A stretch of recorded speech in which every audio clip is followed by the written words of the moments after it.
Assalamualaikum warahmatullahi wabarakatuh. Baiklah, saya akan menjelaskan tentang uji median K-sampel independen.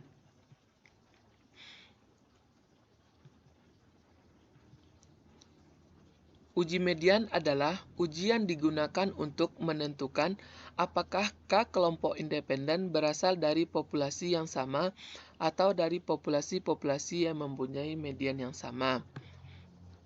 Uji median K-sampel independen ini adalah yang pertama, data terdiri dari 3 atau lebih kelompok sampel acak bebas. Yang kedua, skala pengukuran yang digunakan sekurang-kurangnya ordinal. Yang ketiga, variabel-variabel acaknya kontinu. Yang keempat, apabila satu populasi memiliki median yang sama, maka bagi masing-masing populasi mempunyai peluangnya yang sama, bahwa sebuah hasil pengamatan akan melebihi median keseluruhan. Langkah-langkah untuk menentukan uji median K-sampel, yang pertama kita harus menentukan hipotesis. Untuk H0, K kelompok itu berasal dari populasi yang bermedian sama. Untuk H1, median satu populasi berbeda dari median populasi yang lain, atau populasi lebih besar atau lebih kecil daripada median yang lainnya. Yang kedua, tentukan dahulu median skor untuk gabungan kelompok. Yang ketiga, beri tanda positif atau besar untuk skor di atas median dan tanda negatif untuk skor di bawah median, dan masukkan kepada tabel K kali 2. Yang keempat, kita hitung C kuadrat dengan rumus sigma dari I dari 1 sampai R, sigma dari untuk J sampai K, di mana OIJ dikurang EIJ dikuadratkan per EIJ. Untuk OIJ itu adalah pengamatan kategori kasus dalam baris KI dan kolom KJ. Dan untuk EIJ adalah nilai frekuensi harapan pada kasus baris KE dan baris KI dan kolom KJ. Untuk menentukan EIJ, kita dapatkan dari jumlah data pada pengamatan baris dikali dengan jumlah data pada pengamatan kolom dibagi dengan jumlah data keseluruhan. Selanjutnya baru kita tentukan daerah kritisnya.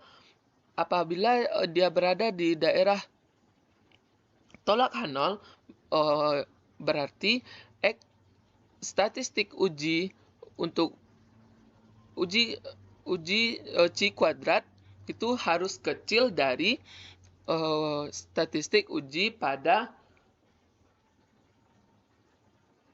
uji C kuadrat tabel. Fungsi dari uji median ini yang pertama yaitu untuk menguji apakah K kelompok yang tak berpasangan berbeda dalam titik tengah.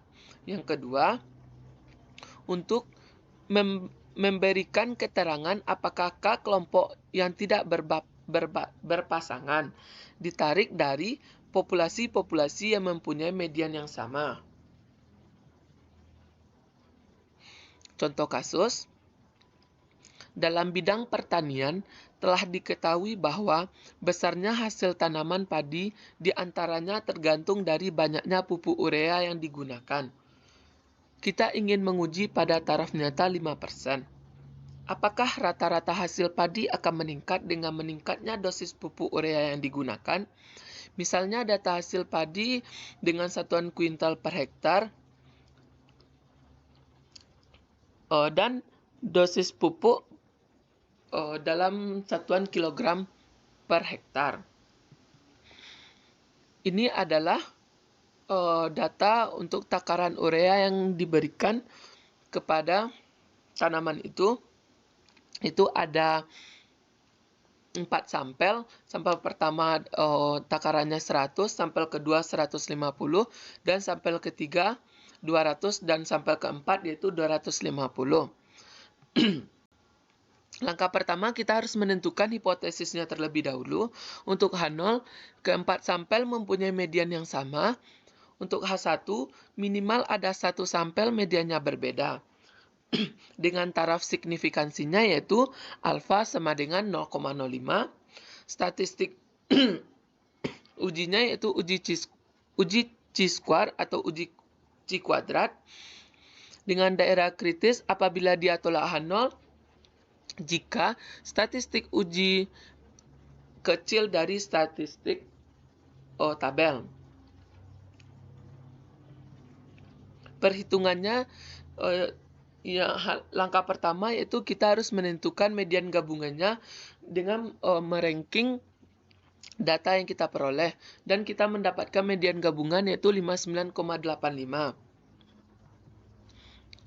Dan kita masukkan kepada tabel K kali 2, yaitu dengan dua kategori, besar dari median dan kecil dari median.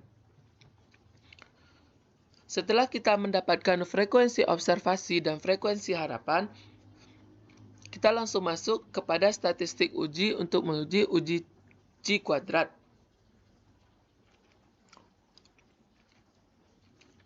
Setelah kita mendapatkan uji chi kuadratnya, kita menentukan derajat bebas, di mana untuk mendapatkan derajat bebas B1 dikali B kurang 1 dikali dengan K kurang 1.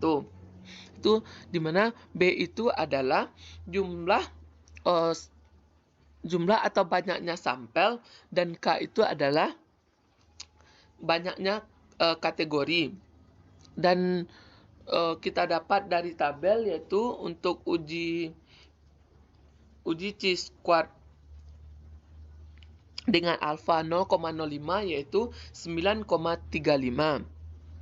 Setelah kita mendapatkan uji chi-square hitung tadi 10,400, maka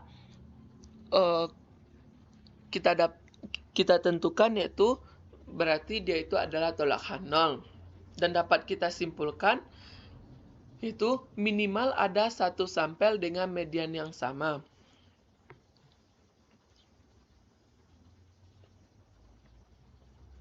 Mungkin hanya sekian yang dapat saya sampaikan.